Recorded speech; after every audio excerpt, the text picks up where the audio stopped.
안녕하세요. 하나님께 거저 받은 은혜와 사랑을 이웃에게 나누며 살아가는 우리가 되었으면 참 좋겠습니다. 쉽고도 정확하게 알차고 재미있게 하나님의 말씀을 가슴 깊이 새기는 시간, 소문난 성경 교실의 한기채 목사입니다.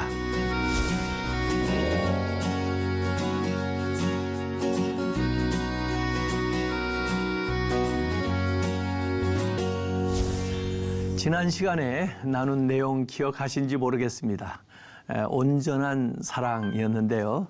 10계명 가운데 7번째 계명이었습니다.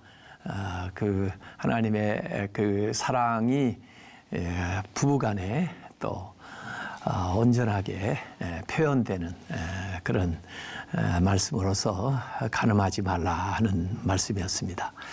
오늘 나눌 말씀은 이제 9번째 시간으로 공의 윤리라고 제가 제목을 했는데요. 사실 8번째 계명 말씀입니다. 도적질 하지 마라 하는 말씀이 되겠습니다.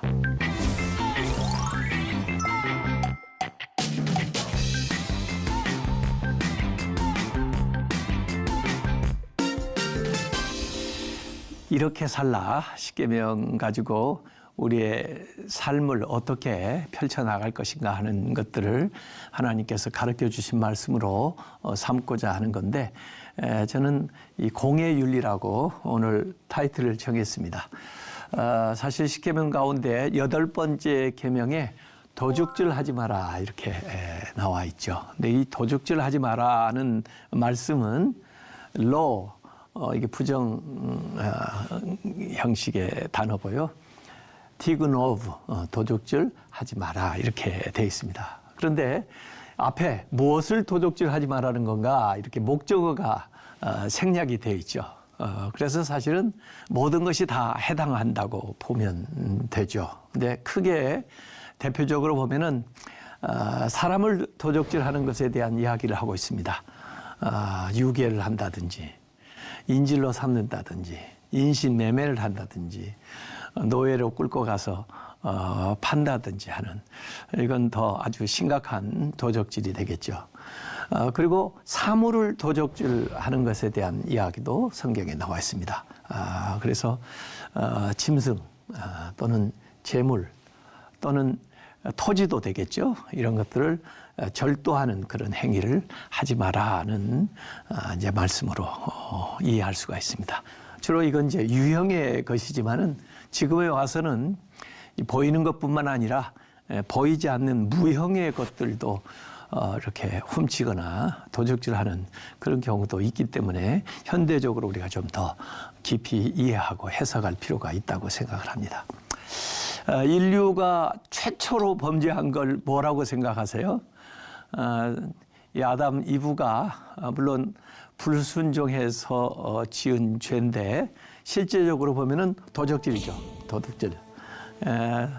이 모든 것이 하나님의 것이고 또 하나님 우리에게 이렇게 은혜로 베푸시면서 하나님이 보이지 않으니까 보이는 상징으로 선악과를 이제 만드시고 나한테 도전하지 마라.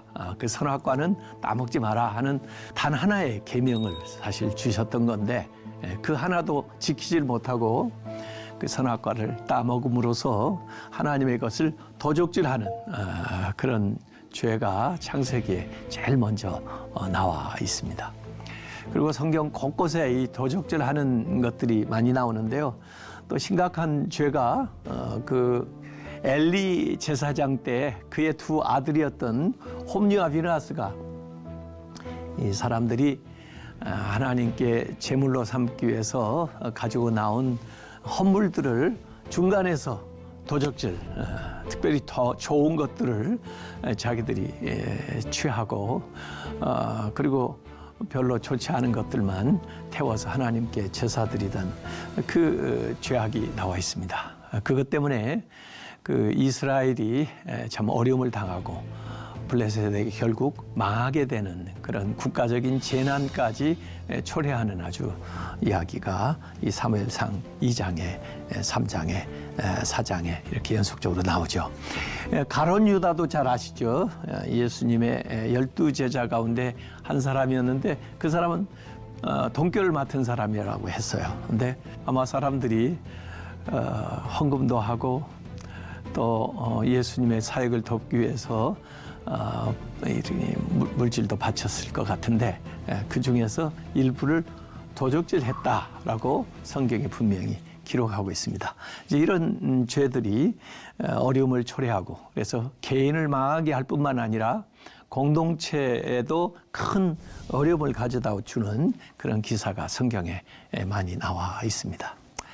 도적질하지 마라. 그렇다고 해서 나는 도적질한 적이 없어. 도적질하지 않으니까 나는 이 계명이 해당되지 않아. 그렇게 말할 수 없다고 하는 겁니다. 부정적인 형식으로 표현된 이 계명은 강한 긍정을 담고 있다고 제가 말씀드린 적이 있습니다. 그래서 도적질하지 않는 것에서 끝나는 게 아니고 더 나아가서 다른 사람들에게 돕는 삶, 나누는 삶으로 나가야 되는 거죠. 그래서 근면하게 일하고 또 주어진 것들을 다른 사람하고 나누면서 오히려 선한 일을 힘쓰는 것으로 나아가는 그런 말씀으로 우리가 읽어야 되는 거죠.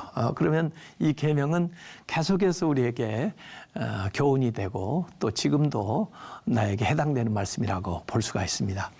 예배소서 4장 28절에 이렇게 교훈하고 있습니다. 도적질하는 자는 다시 도적질하지 말고 거기서 끝나지 말고 돌이켜서 회개하게 되니까 가난한 자를 구제할 수 있도록 자기 손으로 수고하여 근면한 거죠. 그리고 선한 일을 하라. 그래서 도적질하는 것은 악한 일이지만 악한 일을 안 하는 것에서 끝나는 것이 아니고 더 나아가서 선한 일을 힘쓰는 것 그리고 도적질하지 않는 것에서 끝나지 않고 다른 사람에게 나누어주는 삶을 살아가는 것 이것이 이제 성경이 우리에게 가르쳐주는 바입니다. 그래서 이 도적질하지 말라고 하는 것은 우선적으로 노동의 가치를 인정하고 있습니다. 일이 얼마나 가치 있는 것인가 하는 것을 가르쳐주죠. 사실 기독교만큼 일에 대한 긍정적인 사상을 가지고 있는 종교가 없습니다. 다른 종교는 일하지 않는 것이 좋고 일 안 하고 사는 사람이 복받은 사람인 것처럼 그렇게 여기고 또 그걸 추구하지만은 기독교는 창세 때부터 하나님이 아담 이브에게도 사실은 일을 주신 거예요. 그리고 그 일을 함으로써 보람을 얻고 살아가도록 그렇게 만들었습니다. 그래서 일 자체가 소중한 가치 있는 일이라는 것을 성경에 얘기하는데 사실 이 노동을 통해서 우리가 소득을 얻게 되지만은 온전히 이 노동만 가지고 되는 게 아닙니다. 노동 플러스 주어지는 선물이 같이 있는 거죠. 생각을 해보세요. 우리나라에서 같은 일을 해서 얻는 소득하고 베트남이나 필리핀에서 같은 일을 해서 얻는 소득은 분명히 다를 것입니다. 왜요? 그 장소와 시간이 다르기 때문에 그렇죠. 그래서 그 같은 일을 하기 위해서라도 그 필리핀이나 베트남에서 한국에 와서 일들을 하시면은 훨씬 더 좋은 소득을 얻게 되는 그런 거. 또 사실 옷 같은 거 이거 생산할 때 베트남이나 이런 데서 생산하면 그 생산비가 적게 되는 거. 이런 것들은 그 사회나 그 나라가 가지고 있는 나름의 유산이 있습니다. 그래서 우리나라에 이제 앞서간 사람들이 해놨던 것들이라든지 또 현재 사회적인 분위기라든지 또 대한민국에서 태어났다는 것 자체가 큰 이점이 돼가지고 더 많은 소득을 얻게 되는 것들이 있습니다. 그래서 내 공로나 내 어떤 능력으로 모든 걸 다 얻었다고 생각하면 안 됩니다. 어떤 사람은 좋은 부모에게서 좋은 교육을 받고 특혜를 입었기 때문에 같은 노력과 소득으로도 수고로도 더 많은 소득을 얻는 경우가 있거든요. 그래서 우리의 노동만 가지고 되는 게 아니고 하나님이 주신 선물, 또 우리가 다른 사람으로부터, 사회로부터 받은 유산이 있다는 생각을 해야 됩니다. 그렇기 때문에 내가 얻은 이 물질은 나만 위해서 쓰는 것이 아니고 이렇게 혜택을 받은 이 사회나 국가나 또 다른 사람들, 또 제3세계의 사람들을 위해서도 나눌 수 있는 그런 마음을 가져야 된다는 거죠. 그래서 내 소득이 나 혼자의 그 능력으로만 된 게 아니다, 이런 생각을 좀 해야 우리에게 주어진 것을 나눌 수 있는 그런 생각이 되는 거죠. 더구나 이 도둑질을 하는 이유는 대개 불로소득, 일하지 않고 뭔가 더 얻으려고 또 단시일 내에 참 일확천금을 하려고 그런 생각을 하기 때문에 도둑질을 하거나 사기를 치거나 그런 경우가 있습니다. 그래서 우리 크리스천들은 노동의 가치를 신성하게 여기고 정직하게 근면하게 일하는 자세가 필요합니다. 요행을 바라지 말고 내가 정직하게 일해서 내 땀과 눈물이 묻어있는 그 소득을 얻겠다 하는 그런 생각을 가진 사람에게 하나님이 오히려 더 축복하시고 또 그 사람을 귀하게 쓰는 것을 많이 볼 수 있습니다. 시편 128편 2절에도 너의 손으로 수고한 대로 먹을 것이다. 이 복되고 형통하리라. 그래서 사실 우리의 땀이 묻어있는 재물이 크든 작든 그게 축복입니다. 우리의 땀과 눈물이 묻어있지 않은 재물은요, 나에게 들어와도 복을 가져오지는 못하고 때로는 어려움을 가져올 수도 있어요. 재앙을 가져올 수도 있습니다. 그래서 정직한 소득을 우리가 더 귀하게 여기고 감사할 줄 알아야 되겠습니다. 성경에 이제 회개하는 사람들이 쭉 나오는데요. 예수 그리스도를 믿고 회개한다는 것이 마음의 변화가 우선되지만 그것이 삶으로 실천적으로 나타나야 됩니다. 그래서 이 삭개오가 이제 세리장이었습니다마는 예수님을 믿고 나서 물론 마음으로 주님을 영접하고 새 사람이 되었겠지만은 사람들이 알 수 있는 생활의 변화로 나타나는 것을 볼 수 있습니다. 그래서 누가복음 19장 8절에 보면 내 소유의 절반, 2분의 1을 가난한 자들에게 주겠다는 거예요. 구제하겠다는 겁니다. 이게 그냥 내 능력으로만 된 게 아니다 하는 것을 아마 깨달았나 봐죠. 그래서 다른 사람에게 나눠주겠고, 그 다음에 누구의 것을 속여 빼앗은 일이 있다면은 아마 세리를 하면은 다른 사람의 것들을 강탈하거나 또는 다른 사람의 것을 빼앗는 그런 도둑질한 경우가 있게 되는 거죠. 그것은 4배로 곱해서 갚겠습니다. 이렇게 얘기하는 거죠. 그러니까 이 물질관의 변화까지 회심은 동반되었다는 것을 볼 수가 있습니다. 그래서 실제로 우리가 신앙생활을 할 때 예수님을 영접한다고 하는 것은 삶의 변화로 나타나야 되는데 우선 분명하게 보일 수 있는 것은 물질관이 변한다 하는 것입니다. 예수님에게 그 부자 청년이 찾아와 가지고 자기가 참 어떻게 하면 온전해질 수 있습니까? 라고 예수님에게 질문을 해요. 귀한 질문이죠. 그리고 대답할 수 있는 예수님에게 찾아왔다는 것도 정말 잘한 일입니다. 그래서 예수님이 말씀을 지켰느냐, 율법을 지켰느냐 그랬더니 다 지켰다는 거예요, 또. 그런데 진짜 지켰는지 확인할 수 있는 방법이 있습니다. 네가 온전하고자 한다면은 가서 너의 소유를 팔아. 이 삭개오도 이제 소유에 대한 얘기 나왔는데 소유를 팔아. 가난한 자들에게 주라. 이 삭개오는 가난한 자에게 줬죠. 가난한 자에게 주라. 그리하면 약속이 나오죠. 그리하면 이 세상 걸 주면 대신에 더 귀한 하늘에서 하나님 나라에서 보화가 너에게 있으리라. 이 약속이 있어요. 근데 이 약속에 대해서는 가서 가난한 자에게 줄 때 주어지는 거죠. 근데 그렇게 행하지 않으면 약속이 그 사람한테는 이루어지지 않는 거죠. 그리고 예수님이 또 초청까지 해요. 와서 나를 따르라. 예수님의 제자들 그렇게 초청하시잖아요. 오라. 그리고 나를 따라오라. 그래서 제자가 되는데 이 사람이 만약에 이대로 실천했으면 제자가 12이 아니라 아마 13이 됐을 겁니다. 근데 어떻게 됐나요? 그런 재물이 많은 거로 예수님의 말씀을 들었지만은 그 순종하지 않고 근심하면서 순종하면 기쁠 텐데 순종하지 않으니까 근심하면서 떠났다라고 얘기가 나옵니다. 그러니까 실제로 이분이 율법을 잘 지켰는가? 이게 퀘션이에요.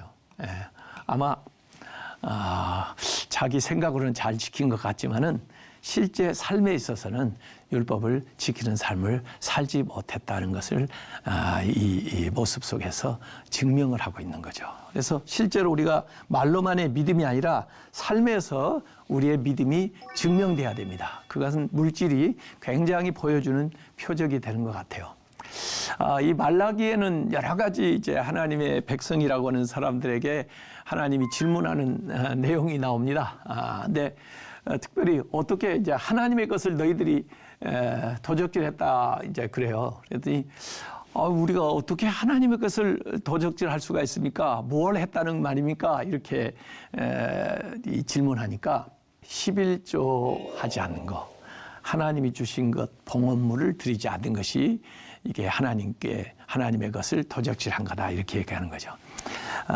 그래서 이게 온 나라에 그게 아마 그 유행처럼 번졌나 봐요. 그래서 너희들의 땅이 저주를 받았다. 만군의 여호와가 이루노라. 너희의 온전한 11조를 창고에 들여 나의 집에 양식이 있게 하고 그것으로 나를 시험하여. 성경에 하나님을 시험하라는 말이 여기 처음 나옵니다. 내가 하늘 문을 열고 너에게 복을 쌓을 곳이 없도록 붙지 아니하나 보라 이렇게 말씀하셨습니다. 이 11조라는 것은 앞에 제가 그 안식일에 대한 말씀 드릴 때도 했지만은 우리는 이 물질 그리고 생명 이게 다시 말하면 시간인데요. 이것으로 이루어졌죠. 그래서 이 생명이 하나님께 왔습니다. 하나님의 것입니다. 하고 시간에 7일조를 드리는 게 안식일 준수라고 했습니다. 우리가 가지고 있는 모든 물질이 하나님께로 왔습니다. 하나님의 것입니다. 하는 것을 대표성의 원리로 10분의 1을 드리는 것이 바로 신앙을 고백하는 건데요. 그래서 이 11조 드리는 것은 하나님의 것입니다. 하나님이 주인이십니다. 나는 그걸 맡았습니다. 그것을 실제 삶으로 고백하는 건데 그렇게 사는 사람들에게 하나님께서 하늘문 열고 복이 쌓이도록 그렇게 부어주겠다 이렇게 말씀을 하고 계시는 거죠.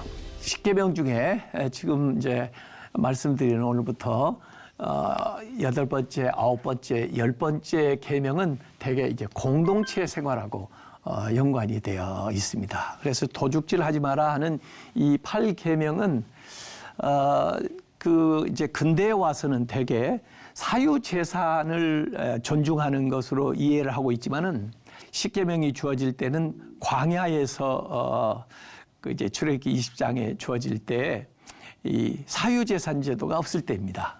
오히려 모든 것들이 공동이죠. 그 목축을 한다고 생각을 해보세요.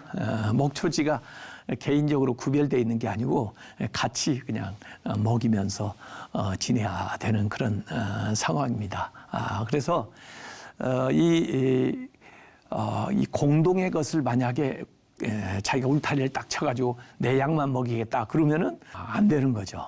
그래서 공동의 것을 사적으로 유용하지 말라는 정신이 거기에 들어가 있는 겁니다. 그래서 지금 이 8계명의 원래 뜻은 사유재산 보호보다는 사유재산권 형성을 저지하는 말씀이 원뜻이었다고 볼 수가 있는 거고요. 그래서 원시 이스라엘 사회에서 이 말씀이 주어졌을 때는 주로 공동소유, 공동체에 속한 것을 사적으로 개인의 것으로 만들지 마라 하는 겁니다. 그래서 이 도둑질을 하지 마라는 원래 뜻은요, 공동의 소유를 개인의 사적인 이익을 위해서 착복하지 마라는 뜻입니다. 공을 사유하지 마라 이런 겁니다. 오늘날도 그 공권력도 있고 또 심지어 사실은 교회도 공적인 영역에 속해 있는 것들이 그 아무리 뭐 일을 많이 하고 기여를 하고 또 공로가 있다 할지라도 그 사람이 사적인 것으로 유용을 하면은 그건 도둑질이 되는 것이죠. 그래서 공을 사유하지 마라 이렇게 볼 수 있는 건데 이 경신 8번째 계명의 그 전형적인 잘못한 예가 아간의 범죄에서 나옵니다. 이 아간이 여호수아와 함께 그 여리고 성을 들어가서 함락할 때 하나님이 분명한 말씀을 주셨습니다. 이것은 여호와의 전쟁이고 또 가나안에서 첫 번째 전쟁이기 때문에 이 전쟁의 승리는 오로지 하나님께만 영광을 돌리고 또 하나님이 이 말씀하신 방식대로 살아가는 건데 그 전쟁에서 전리품을 개인적으로 취하지 마라. 탈취하는 전쟁 만들지 마라. 도적질하는 전쟁 되게 하지 마라. 하나님께 영광 돌리는 전쟁하고 첫 열매니까 온전히 하나님께 드려야 된다 해서 아마 대부분 그렇게 따랐던 것 같습니다. 그래서 사실은 거룩한 전쟁이 되도록 해야 되는데 아간이 그 몰래 탈취물들 귀하게 여기는 물건들이었던 것 같아요. 외투라든지 이런 것들을 남들 몰래 그 감춰뒀습니다. 그런데 그 여리고성 이후에 아이성 전투가 있었거든요. 아이성은 이 여리고보다 훨씬 약한 성인데 여기 가서 전쟁에 졌어요. 그래서 이 실패한 원인을 전부 조사해가지고 나오니까 이 여리고 전투에서 이 사적으로 이 하나님의 승리를 사유한 사람이 있다는 거예요. 그래서 제비 뽑아가지고 지목이 된 사람이 아간입니다. 그래서 결국은 그 죄를 멸하게 되는데 아간이 심판을 받게 되고 그렇게 하고 난 다음에 이제 다음 전쟁을 승리로 이끌어가는 그런 대목이 나옵니다.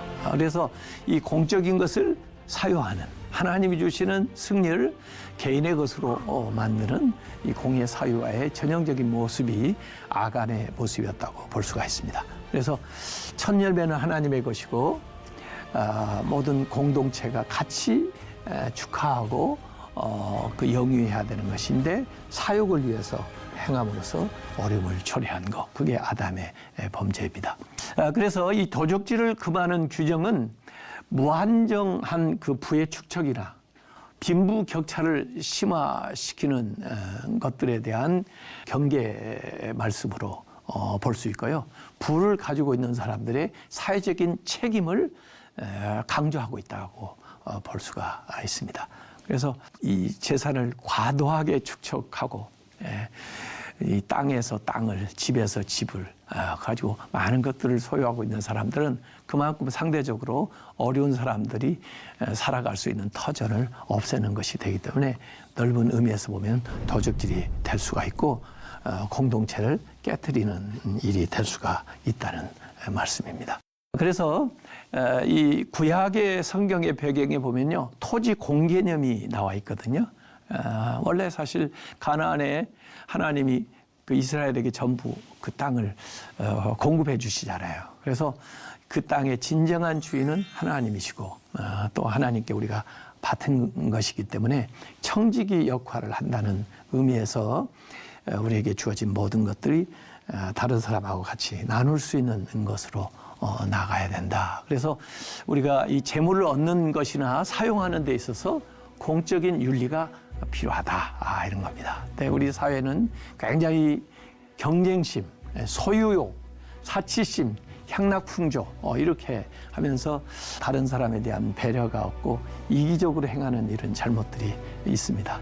그래서 이 계명은 인권에 대한 사상이 들어있는데요. 특별히 약한 사람, 가난한 사람 이런 사람들을 배려하면서 살아라고 하는 얘기고요. 그런 사상이 성경에 많이 나옵니다. 이삭줍기, 그 룻기에 보면 나오죠. 가난한 사람을 위한 11조, 하나님께도 드리지만 가난한 사람을 구제하기 위해서도 11조 드립니다.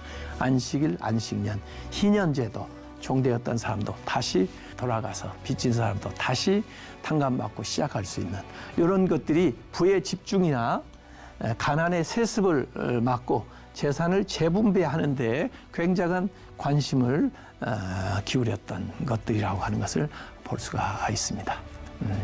그래서 10번째 계명으로 가면 탐내는 거에 나오지만은 이 8번째 계명은 훔치는 것으로서 이 행동으로 외적으로 나타나는 것에 주안점을 두고 얘기를 하고 있습니다. 그래서 여기 도적질하는 행위에 해당하는 것들이 많아요. 사법 조직이 부패하다니, 공권력이 나오는데 횡령, 탈세, 착취, 표절, 불법 상품 유통, 직무태만, 불로소득, 도박, 투기, 인신매매, 부정축제, 뇌물, 횡령, 사기, 뭐 신문만 보면 다 나오는 거죠. 이 유형의 것도 훔치기도 하지만 때로는 무형의 것을 또 도적질하는 것들이 있어요. 최근에 와서는요. 다른 사람이 화를 내면 평화를 훔치는 거고요. 거짓말하면 진리를 훔치는 거고요. 욕을 하면 존엄성을 해치는 거고요.